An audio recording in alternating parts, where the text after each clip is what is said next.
जय श्री राम। दोस्तों, भगवान श्री राम को हम मर्यादा पुरुषोत्तम श्री राम भी कहते हैं। तो दोस्तों, अब हम जानेंगे भगवान श्री राम को मर्यादा पुरुषोत्तम बनाने वाले उन गुणों के बारे में, और साथ ही जो वो एक शब्द है जो उस गुण को बतलाता है, उसका पूरा अर्थ भी जानने का प्रयास हम करेंगे। दोस्तों, जब बात आती है गुणों की, तो उन गुणों में सबसे पहला आता है गुणवान, फिर तेजस्वी, सामर्थ्यशाली, दृढ़ प्रतिज्ञ, सहयोगी, प्रियदर्शन, धैर्यवान, जितेंद्रिय, सत्यवादी, सदाचारी, कांतिवान, सहिष्णु, वीर, विद्वान, धर्मज्ञ, कृतज्ञ।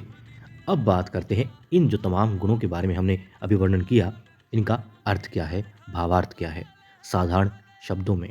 अब दोस्तों, पहले हमने कहा गुणवान, अर्थात भगवान श्री राम राजा दशरथ के लिए एक आज्ञाकारी पुत्र, भरत के लिए आदर्श भाई, हनुमान जी के लिए उनके स्वामी, सुग्रीव व केवट के लिए उनके परम मित्र वाले व्यक्तित्व के रूप में पहचाने गए। यानी इन हर एक के लिए वो बहुत ही गुणकारी हैं, बहुत ही आनंदमय हैं। जो चीज़ हर रिश्ते में हो सकती थी वो इन्होंने की है, निभाई है, बिना कोई सवाल किए, बिना किसी उत्तर की प्रतीक्षा किए। अब दोस्तों, बात करते हैं उनके तेजस्वी स्वरूप की या गुण की। अब देखिए, 14 साल तक वो जंगल में रहे, फल कंदमूल खाकर जीवन यापन किया, जमीन पर सोए, कांटों पर चले, लंबा युद्ध भी लड़ा। और ये सारी बातें न सिर्फ उन्हें बलशाली बनाती हैं, दिखाती हैं, बल्कि इस दौरान जो जो इंसान उनसे मिला, जिस जिसने भी उनको देखा, चाहे वो पशु पक्षी हो, चाहे वो इंसान हो, हर कोई उनसे प्रभावित हो जाया करता था, मोहित हो जाया करता था उनके तेज को देख करके। और आज भी दोस्तों, जो ब्रह्मचर्य का तेज होता है, जो सच्चाई का तेज होता है, वो माथे पर, चेहरे पर अलग ही नजर आता है। अब दोस्तों, बात करते हैं सामर्थ्यशाली होने की, सामर्थ्यवान होने की। अब रावण से युद्ध करने के लिए उन्होंने अयोध्या की सेना का सहारा नहीं लिया, मदद नहीं ली, ना ही अपने ससुराल यानी कि जनकपुरी से कोई सहयोग मांगा, बल्कि जहाँ से भी सहयोग मिल रहा था, यदि कोई भी उनका पुराना परिचित हो, तो उन्होंने मना कर दिया था। उन्होंने रावण के साथ में जो लड़ाई लड़ी, ये यूँ कहीं वनवास जाने के बाद में उन्होंने जो कुछ भी झेला, जो कुछ भी किया, जो कुछ भी उन्होंने लड़ा, वो पूरी लड़ाई उन्हें अपने दम पर लड़ी। जंगल में जो सहयोगी मिले उनके साथ लड़ी।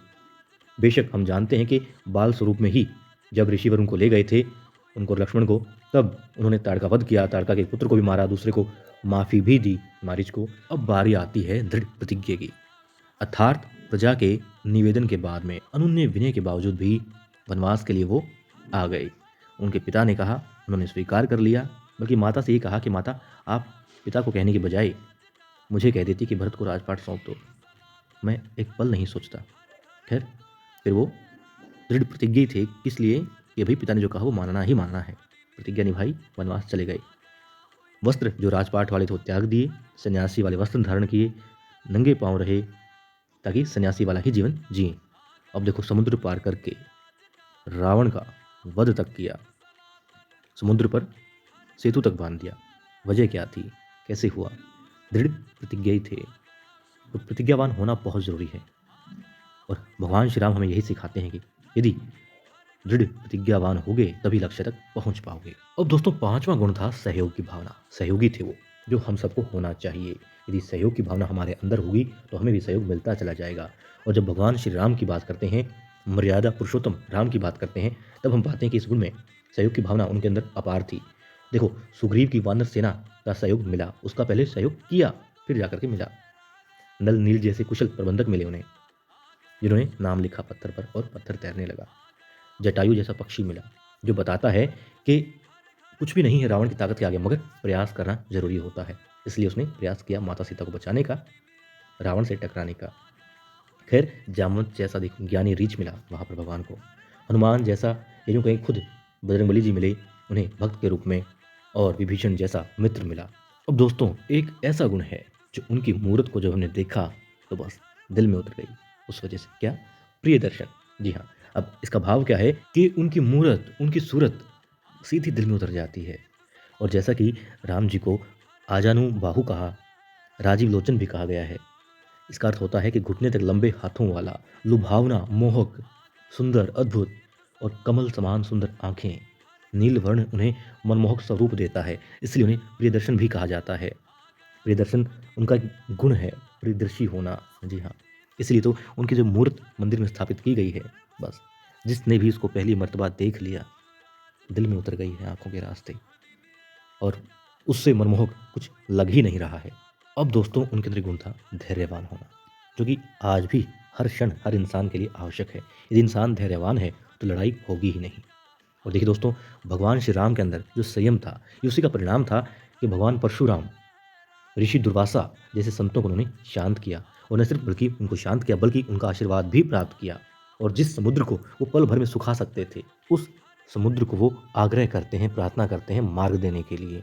इससे अधिक बड़ा धैर्यवान और कौन हो सकता है? ये शक्तियाँ पास में हैं, आप बलशाली हैं, आप सामर्थ्यवान हैं, मगर फिर भी आप इतने धैर्यवान हैं। और शायद इसलिए कहा जाता है कि जो ओछा होता है वो छलक जाता है, जो ऊपर तक भरा होता है वो खुद को स्थिर रखने की कोशिश करता है। और वैसा ही भगवान श्री राम कर रहे थे। प्रभु श्री राम का 8वां गुण है जितेंद्रिय, यानी अपनी इंद्रियों पर नियंत्रण होना। और मन पर नियंत्रण का एकमात्र उदाहरण हम पाते हैं प्रभु श्री राम को, क्योंकि उनके बिना कोई दूसरा दिखाई नहीं देता जिसने अपने क्रोध को अपने वश में कर रखा हो। रावण को स्वयं भगवान शिव ने आत्मलिंग प्रदान किया था, फिर भी मन पर नियंत्रण के लिए राम ही पूजे जाते हैं। भगवान श्री राम का क्रोध सहित अपनी समस्त भावनाओं पर पूर्ण नियंत्रण था। सत्यवादी, जी हाँ दोस्तों, सत्यवादी अर्थात कि सदैव सत्य का ही पालन करना, अपने सुख की बजाय सदैव न्याय और सत्य का साथ देना। और भगवान श्री राम यही करते आ रहे हैं, यही उन्होंने किया। चाहे फिर राजपाट त्यागने की बात हो, या फिर उनके जीवन में कोई भी उनका हम त्याग देखें, या फिर किसी का भी उनके द्वारा किया गया संहार देखें, सत्यवादिता हर जगह दिखाई देती है। इसके बाद दोस्तों बारी आती है सदाचारी की, अर्थात केवट को गले लगाया तो शबरी के झूठे बेर भी खाए, वानरों के राजा को मित्र बनाया तो हनुमान जी को परम भक्त माना, विभीषण को गले लगाया तो सुषेण वैद्य से मदद लेने में भी संकोच नहीं किया। ये वो वैद्य है जो कि लंका का वैद्य था, रावण का वैद्य था, लेकिन आवश्यकता थी लक्ष्मण को बचाना, इसलिए उन्होंने उसकी मदद ली, मगर झूठ नहीं बोला, कोई छलावा नहीं दिखाया, कोई माया नहीं की, साफ सच्ची बात बताई कि मेरा भाई है और तुम्हारा दुश्मन भी है तुम्हारे राजा का। अब बताओ, यदि बचा सकते हो तो बचाओ, कैसे बचेगा? और उसने भी प्रभु की नेक दिली, सदाचारी, सत्यवादिता सब वो जानता था, देख चुका था, इसलिए प्रभु की मदद भी की। 11वां गुण दोस्तों कांतिमान, अर्थात भगवान का व्यक्तित्व कांतिमान था। चेहरे पर तेज था, आभा में पवित्रता थी। ऋषि दीक्षा के समय उन्हें सुकोमल काया का बताया गया, बावजूद इसके उन्होंने कई राक्षसों का वध किया। 12वां गुण है सहिष्णु, अर्थात माता कैकेयी की आज्ञा से 14 वर्ष जंगल में बिताना, समुद्र पर सेतु बनाने के लिए तपस्या करना, सीता को त्यागने के बाद में राजा होते हुए भी सन्यासी की तरह जीवन जीना, यही हमारे प्रभु श्री राम की सहिष्णुता दिखाता है। वीरता जो कि किसी भी योद्धा का गहना होता है। और जब बारी भगवान श्री राम की आती है तो हम यहाँ पर कहते हैं कि राम शक्तिशाली योद्धा थे, उनमें पूरी लंका को एक ही बार में खत्म कर देने की शक्ति थी। और दोस्तों सिर्फ खत्म कर देने की शक्ति काफ़ी नहीं होती, धैर्यवान होना, सहनशील होना, सोच समझ कर प्रहार करना, कार्य करना, ये सभी एक, और जो दया भाव होता है, ये सभी एक वीर पुरुष की निशानी होती है, जो कूट कूट कर भरी थी भगवान श्री राम ने। अब बारी आती है उनके विद्वान वाले गुण की। विद्वता नहीं, वो बहुत बुद्धिमान थे, सभी अस्त्र शस्त्र शास्त्रों का और वेदों का बहुत अच्छे से उन्होंने अध्ययन किया था, ज्ञान रखते थे, ब्रह्मास्त्र की दिशा बदल सकते थे। 15 गुण दोस्तों वो है जिसमें कई बार हम अज्ञानी लोग भगवान श्री राम पर मतलब थोड़ी सी ये करते हैं कि ऐसा क्यों किया, नहीं करना चाहिए था, लेकिन इनका गुण है धर्मज्ञ का। और यहाँ पर वो सदैव धर्म का पालन किया करते थे। उन्होंने चाहे वो गुरु धर्म हो, पितृधर्म हो, मातृधर्म हो, भ्राता धर्म हो, राजधर्म हो या पति धर्म हो, हर एक को बखूबी निभाया है। और अंतिम गुण कृतज्ञता का, कृतज्ञ, जो हम सबको होना चाहिए। खैर यूँ तो सारे गुण ही होने चाहिए, थोड़े थोड़े ही सही, हम अच्छे इंसान बन पाएंगे उससे। और प्रभु श्री राम की जब बात आती है तो कृतज्ञता का अर्थात ये कि भगवान श्री राम सभी के प्रति कृतज्ञ रहे। उन्होंने सुग्रीव से उनकी पत्नी मिलवाई, अंगद को युवराज बनाया, विभीषण को लंकापति बनाया, मतलब जिसने भी उनका सहयोग किया सबके लिए उन्होंने आभार व्यक्त के हिसाब से कुछ ना कुछ उनको दिया है।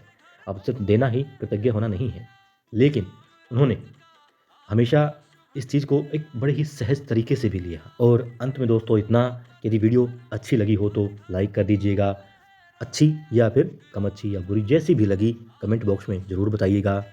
और प्रभु श्री राम का आशीर्वाद सदैव आप पर बना रहे। हम सब खुश रहें, स्वस्थ रहें, व्यस्त रहें और अपने अपने कर्म में सदाचार भाव से लीन रहें।